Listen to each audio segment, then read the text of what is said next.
Sébastien Chenu. Bonjour monsieur. Merci d'être avec nous ce matin. Bruno Retailleau, le ministre de l'Intérieur, et Didier Migaud, celui de la Justice, vont se rendre à Marseille aujourd'hui pour présenter, on le sait, un plan pour lutter contre le narcotrafic. On connaît déjà quelques pistes, une coordination nationale, notamment contre le crime organisé, la création d'un statut du repenti, la traque de la corruption. Est-ce que vous partagez, disons, les objectifs et vous approuvez les moyens qui vont être mis pour y accéder ? Bon, les objectifs, évidemment, c'est un combat qui est devant nous. La lutte contre le narcotrafic, le trafic de drogue, la lutte contre la drogue dans la société française, c'est un combat devant nous. C'est un combat sur lequel le gouvernement précédent, Gérald Darmanin, était totalement en échec. Moi, je me souviens de Darmanin disant... Il y avait les opérations Place Nette, oui, notamment. on va fermer tous les points de deal, etc. Vous voyez, je retourne dans ma circonscription de Denain après, et on sait, comme tous les habitants, où sont les points de deal et ce qui, évidemment, existe. Et là, vous sentez une différence ? Alors, vous approuvez, vous êtes derrière ces mesures qui sont annoncées et qui d'abord, vont être mises en c'est œuvre ? beaucoup d'images. Pour l'instant, moi, je me méfie. Je me méfie parce que comment faire confiance, je pense, à Bruno Retailleau, à quelqu'un qui, par ailleurs, accepte le pacte de relocalisation des migrants dans les campagnes et donc qui, quelque part, accepte de ne pas regarder le lien. Vous faites un lien direct, un signe égal entre migrants et trafic de drogue. En tous les cas, entre immigration et trafic de drogue. J'y viens. Entre immigration et trafic de drogue, c'est-à-dire la nécessité de gérer les frontières. Et je vois pas ça dans la politique actuelle. Il faut traquer les narcotrafiquants comme on traque les terroristes. C'est à ce niveau-là que ça doit se passer.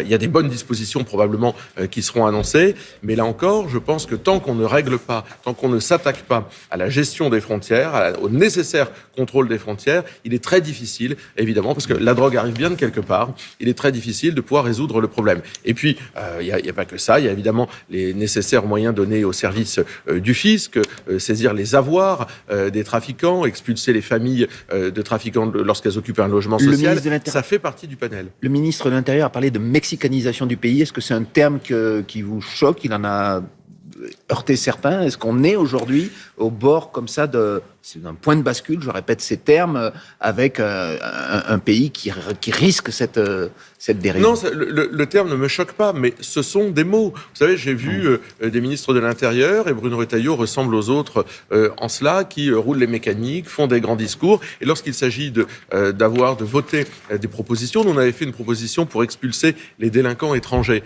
Beaucoup sont liés au trafic de drogue. Eh bien, la majorité que soutient Bruno Retailleau, ils ne sont pas là. Oui, mais d'accord. Mais bien sûr, il faut les peines planchées. Je vous donne un exemple pour les Français. Les peines planchées, cette majorité, on ne sait même pas si c'est une majorité, en tout cas LR macroniste, a refusé de voter les peines planchées. Donc vous voyez, il y a des dispositions qui vont dans le bon sens. L'idée de s'attaquer au narcotrafic est une évidence et ça va dans le bon sens. Mais la question de la confiance dans l'œuvre de Bruno Retailleau me laisse un peu dubitatif.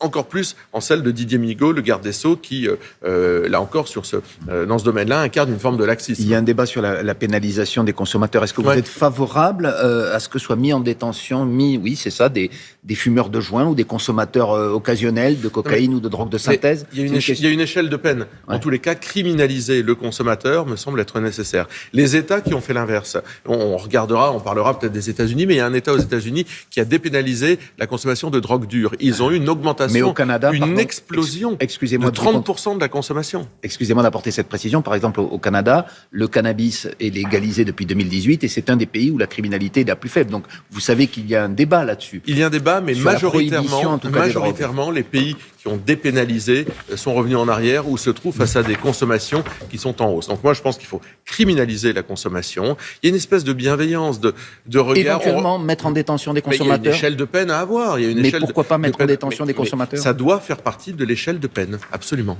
On parlait des États-Unis. Cette semaine est évidemment marquée par la victoire de Donald Trump. A priori, ce n'est pas une très bonne nouvelle pour la France et pour l'Europe, notamment à cause de la guerre commerciale, de la remise en cause de la lutte contre le réchauffement climatique. Vous en avez pensé quoi, vous-même et au Rassemblement national ? Mais il ne faut pas se faire d'illusions. Les Américains, ce n'est pas des Français qui parlent anglais. Ce sont des gens qui défendent leurs intérêts nationaux.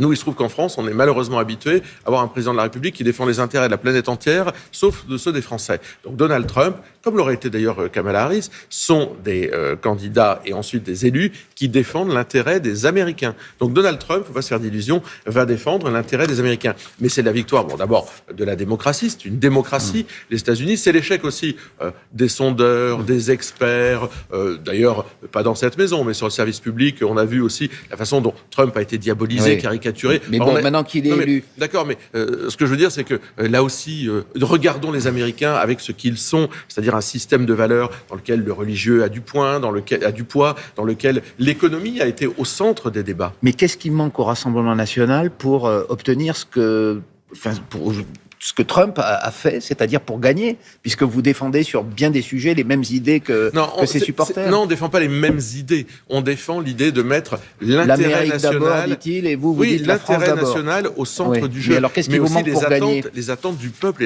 et de respecter la volonté du peuple. Non, mais nous, on est en voie pour gagner. Moi, je ne dis pas ce qui nous manque pour gagner. On est en train de faire en sorte de sélectionner des bons candidats, travailler sur notre programme. On s'améliore à chaque élection. On n'est plus très loin de la victoire. Mais vous savez, aux États-Unis, il y a un phénomène de balancier. C'est souvent une fois les démocrates, une fois les républicains. Nous n'avons jamais été ici aux responsabilités comme Mais est-ce que ça vous donne en quelque sorte de l'espoir, cette victoire ? Est-ce que ça naître ce qu'on a appelé une sorte de rêve américain au Rassemblement national ?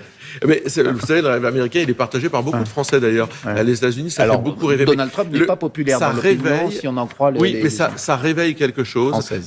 Et je pense que en ça, c'est intéressant, c'est le fait de dire que lorsqu'on défend l'intérêt national, l'autonomie stratégique, l'indépendance, eh bien, on gagne. Quand le peuple vote, le peuple gagne. C'est ce que vous dites. Est-ce que ce sera derrière Marine Le Pen ? Elle semble préparer les esprits à une éventuelle absence dans cette présidentielle de 2027, puisqu'il y a le procès des assistants parlementaires qui s'est poursuivi. On aura les réquisitions du parquet le 13 novembre et elle a dit on veut m'empêcher, enfin je risque d'être empêché d'être candidate en 2027. C'est un scénario sur lequel vous travaillez ? En tout cas, c'est un scénario sur lequel dont certains rêvent.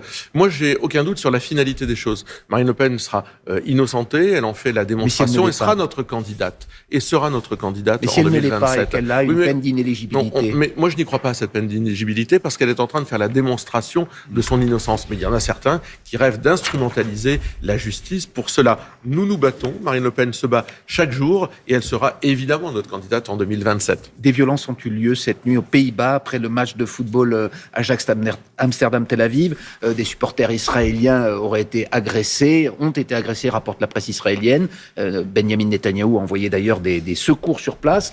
Il y avait une banderole cette semaine au Parc des Princes soutenant la Palestine. Il y a des menaces en tout cas des demandes d'annulation du match France-Israël. Qu'est-ce que vous pensez de cette arrivée du conflit israélo-palestinien dans les stades aujourd'hui ? Il y a une politisation et en même temps des messages de haine récurrents contre Israël maintenant dans le foot. Moi, sincèrement, je suis très interrogatif sur les positions de l'UEFA qui ne veut pas sanctionner le déploiement de cette banderole qui évidemment s'est fait avec des complicités. C'est un message politique, c'est un message de haine, ça doit être sanctionné. Je pense qu'on n'a jamais vu de drapeau en soutien à Israël dans un stade. Donc par conséquent, je pense qu'il y a 2 poids, 2 mesures. Est-ce que c'est parce que le PSG est financé par majoritairement, en tous les cas, par un actionnaire qui est le Qatar, qu'on ferme les yeux sur ça ? Moi, je crois que derrière ça... Oui, bien entendu. Je pense que derrière ça, on ne veut pas déranger. C'est pour ça que l'UEFA n'intervient pas. On ne veut pas déranger l'actionnaire qatari. C'est inadmissible.